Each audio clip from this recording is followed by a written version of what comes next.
नमस्कार, सुप्रभात। मेरे मित्र संजय राकेश जी, एमडी सीएससी गव, यूआईडीआई से शैलेंद्र सिंह, संजय सोहनी और मेरे अन्य सहकर्मी जो आपके साथ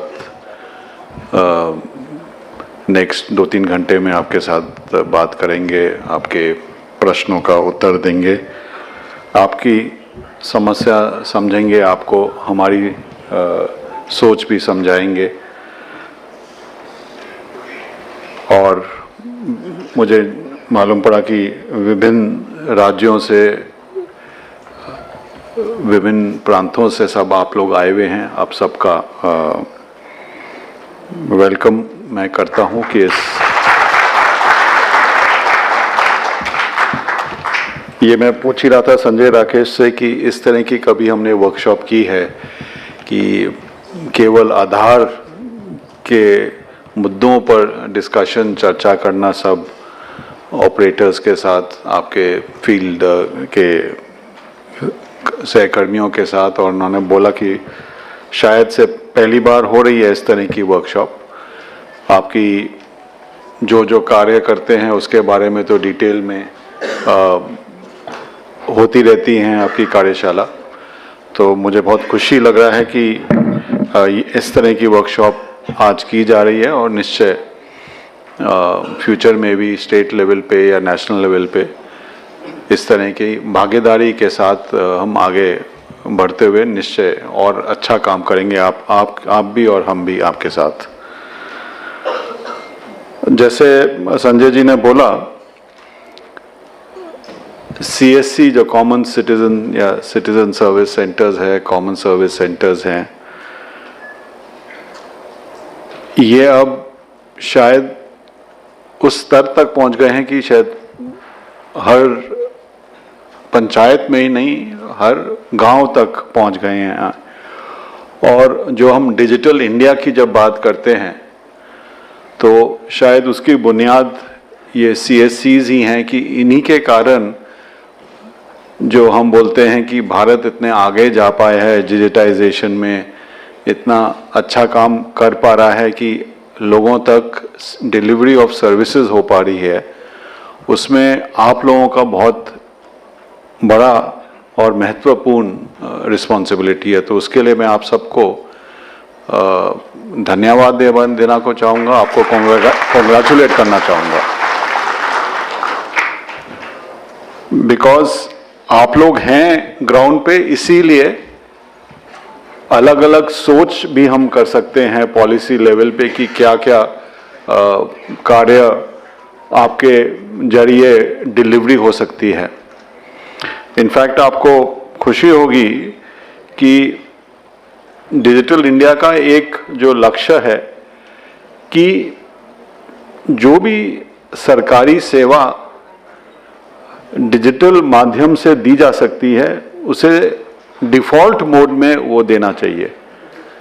एक्सेप्शन होना चाहिए कि किसी भारत के नागरिक को किसी सरकारी ऑफिस में आना पड़े या कहीं दूर जाना पड़े वो सर्विस को लेने के लिए, अगर वो डिजिटल माध्यम से खुद के कंप्यूटर पे, खुद के मोबाइल फ़ोन पे, कॉमन सर्विस सेंटर पे जाके वो सर्विस ले सकता है तो उसे वो मिलनी चाहिए। और ये आश्वासन जो सरकार दे पाती है, वो आश्वासन आप लोगों का जो सर्विस सेंटर्स हैं उसकी वजह से, जो कनेक्टिविटी इम्प्रूव हुई है उसकी वजह से, जो मोबाइल का पेनिट्रेशन हुआ है उसकी वजह से हम ये दे पा रहे हैं। और जो विजन है, जो हम बोलते हैं ईज ऑफ लिविंग, कि किस तरह हर नागरिक को सुविधा के साथ जीने का आसार बन सके, ईज ऑफ लिविंग जो विजन है, उस ईज ऑफ लिविंग का विजन बहुत महत्वपूर्ण पार्ट सीएससी है, आधार है, और डिजिटल इंडिया के जो विभिन्न प्रकार के कार्यक्रम हैं, यूपीआई पेमेंट है, ई साइन है, उमंग है, डिजी लॉकर है, इस तरह के बहुत सारे जो एप्लीकेशंस हम इंडिया स्टैक जो बोलते हैं, वो इंडिया स्टैक आप लोग ही जमीन तक सब लोगों तक पहुंचाते हैं और माध्यम के संग भी। अगर हम आधार की बात करें, पिछले 10 सालों में हम अब उस स्तर पे पहुंच गए हैं कि जो भी भारत में नागरिक है उसके साथ हम दावा करके बोल सकते हैं कि अगर वो 18 साल से ज़्यादा उम्र का है, अडल्ट है, तो उसके बाद निश्चय आधार है। 0 to 5 years जो है ऑब्वियसली उसमें आधार का देने का सिलसिला चलता रहता है और वो चलता रहेगा, क्योंकि हर साल करीब 2.5 करोड़ बर्थ्स होते हैं, नए बॉर्न शिशु आते हैं हमारे देश में, तो वो तो चलता रहेगा प्रयास। लेकिन हम उस स्तर पे पहुंच गए हैं कि 100% अडल्ट्स के पास आधार है, और इसी कारण जो मैंने बोला कि 1100 स्कीम्स हैं गवर्नमेंट की जो आधार को बुनियाद बनाती हैं, वो आधार को लेके ही आगे चलती हैं, और यही बुनियाद बना के हम जो ईज़ ऑफ लिविंग का है कि डिजिटल सर्विस ऑफ डिलीवरी होना चाहिए, वो बुनियाद है। आगामी दिन में अब फिर क्या फोकस रहेगा हमारा आधार का? एक तो है ही एनरोलमेंट, तो अब 2.5-3 करोड़ हर साल होगा, जितना बर्थ्स हैं प्राय उतना एनरोलमेंट हो गए, तो नए एनरोलमेंट तो ऑटोमेटिकली हम एक समीक्षा भी कर रहे थे हमारे लोग, तो वो बता रहे थे कि एवरेज अगर हम देखें तो एक जिले में प्रतिदिन 10 या 15 नए एनरोलमेंट से ज़्यादा नहीं होते हैं पूरे जिले में, एवरेज की बात कर रहा हूँ।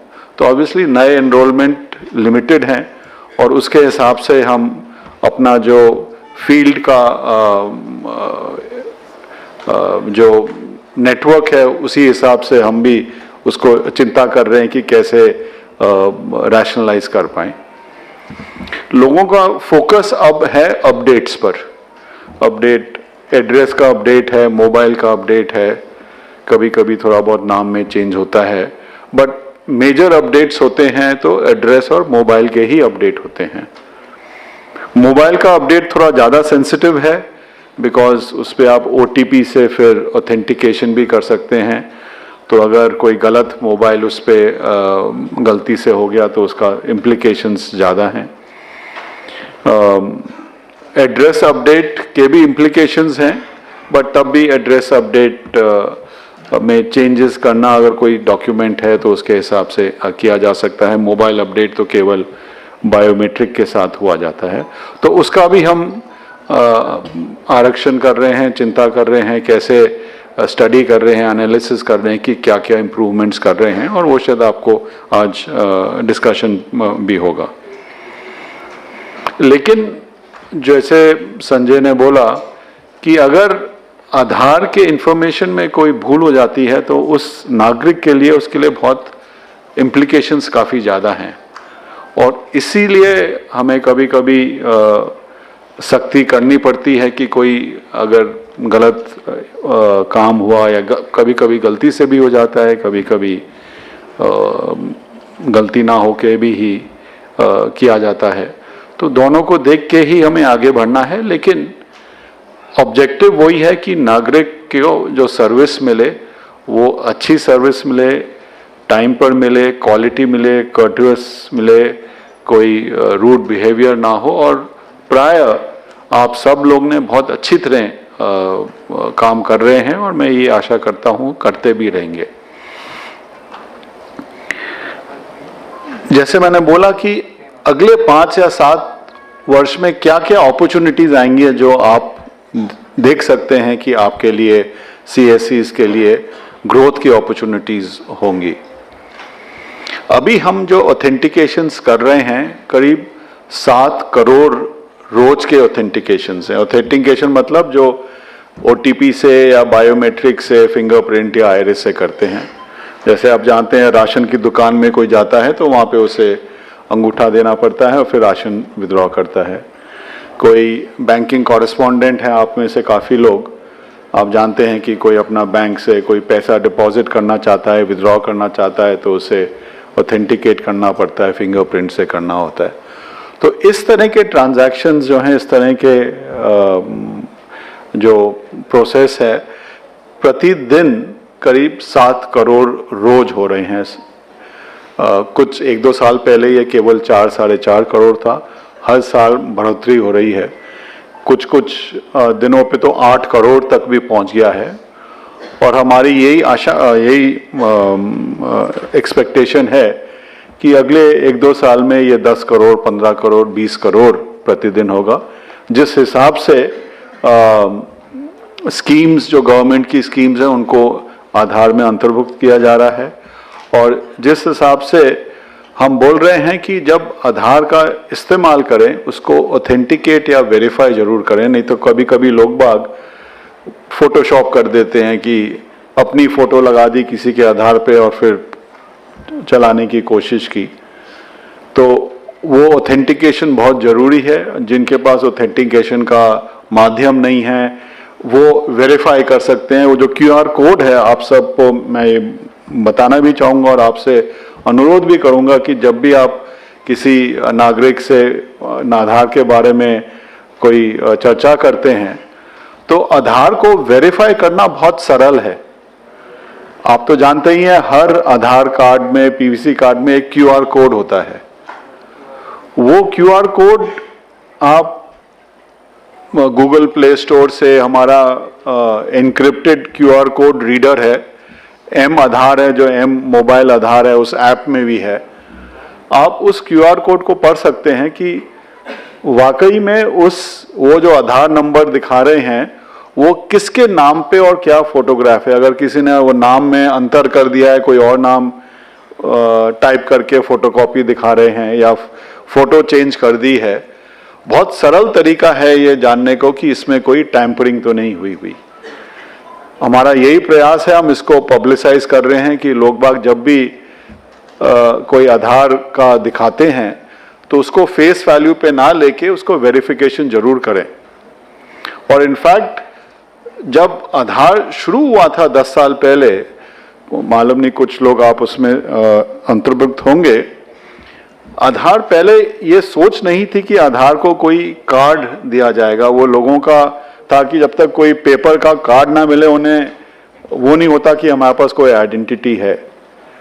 आधार का जो मैं बोलूँगा यूनिकनेस है, स्ट्रेंथ है, वो यही है कि आप उसे वेरीफाई कर सकते हैं कहीं भी, कैसे भी। अगर आपके पास कहीं कंप्यूटर है, कनेक्टिविटी है तो उससे, नहीं तो हमारे पोर्टल पे जाके आधार नंबर आप टाइप करेंगे, वो मालूम पड़ जाएगा कि ये कोई 12 डिजिट का नंबर है या वाकई में आधार इशू हुआ हुआ है इस नंबर के अगेंस्ट।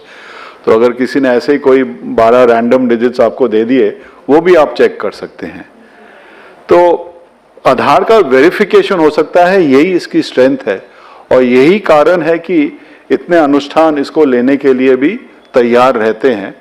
लेकिन कभी कभी वो वेरिफिकेशन हम इतना नहीं करते, इसीलिए ये प्रॉब्लम्स बीच बीच में हमें नॉलेज में आती हैं। तो जो मैं यूज केसेस की बात कर रहा था कि 7 करोड़ प्रतिदिन है और ये बढ़ेगा। एक तो आप जानते ही हैं जो आधार इनेबल पेमेंट सिस्टम्स है, बैंकिंग कॉरेस्पॉन्डेंट्स करते हैं।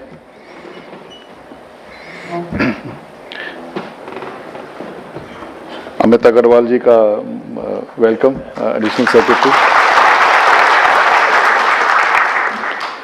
तो एक तो यूसेज जो है आधार इनेबल पेमेंट सिस्टम्स है, एक जो अब तक इतना यूज नहीं हुआ है और फ्यूचर में होगा, और वो है ई-साइन।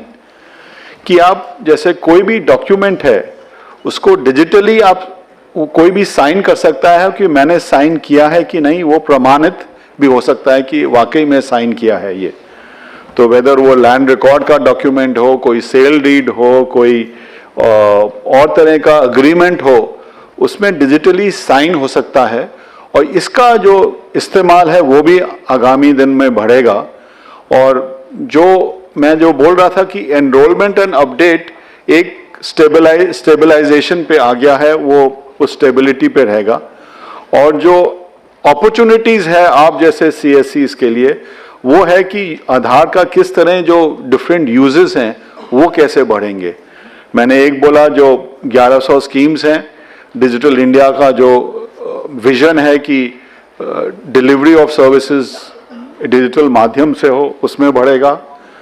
बैंकिंग कॉरेस्पॉन्डेंस का तो आप जानते ही हैं, फाइनेंशियल सिस्टम में आधार का यूसेज फॉर ऑनबोर्डिंग जो EKYC बोलते हैं उसके लिए बहुत है, तो उसमें यूसेज है। E-साइन है जिसका अभी इतना प्रचलन नहीं हुआ है, वो है। और इस तरह के यूज केसेस डिफरेंट सेक्टर्स में वो निरीक्षण कर रहे हैं, एनालिसिस कर रहे हैं कि क्या क्या कर सकते हैं, कि जहां पर भी कोई वेरिफिकेशन दरकार चाहिए, इससे कोई सिस्टम सरल सिस्टम नहीं है, तो द ग्रोथ विल कंटिन्यू। कभी कभी कुछ लोगों को लगता है कि कुछ सर्विसेज उनसे बंद की जा रही हैं तो उनका ग्रोथ नहीं रहेगा। मैं यही बताना चाह रहा हूं कि हो सकता है कुछ सर्विसेज का रिडक्शन हो, उसमें और सर्विसेज का ग्रोथ भी होगा। तो मैं यही फिर से आप सबको धन्यवाद देना चाहूँगा कि आप में से जो यहाँ पे आए हैं, आप लोग काफ़ी उनमें से चुने हुए हैं, जो गुड ऑपरेटर्स हैं वो आए हैं from various parts of the country.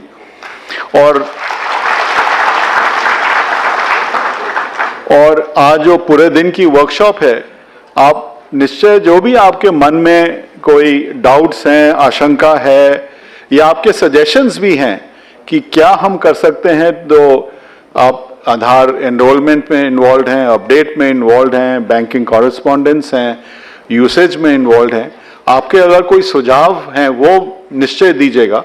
उसी से सिस्टम हमारा अब तक 10 साल से इम्प्रूव करता रह रहा है, और हमारी यही आशा है कि हाउ आधार कैन बी, जो आपने बोला Aadhaar should be the foundation, Aadhaar is the आधारशिला for the ease of living of residents, यही हमारा विजन है। और इस विजन में हम भागीदारी के साथ आप जैसे संस्था CSCs हैं और बैंक्स हैं, औरों के साथ स्टेट रजिस्ट्रार्स हैं, स्टेट गवर्नमेंट्स हैं, उनके साथ काम करते आ रहे हैं, और यही आशा है कि करते रहेंगे।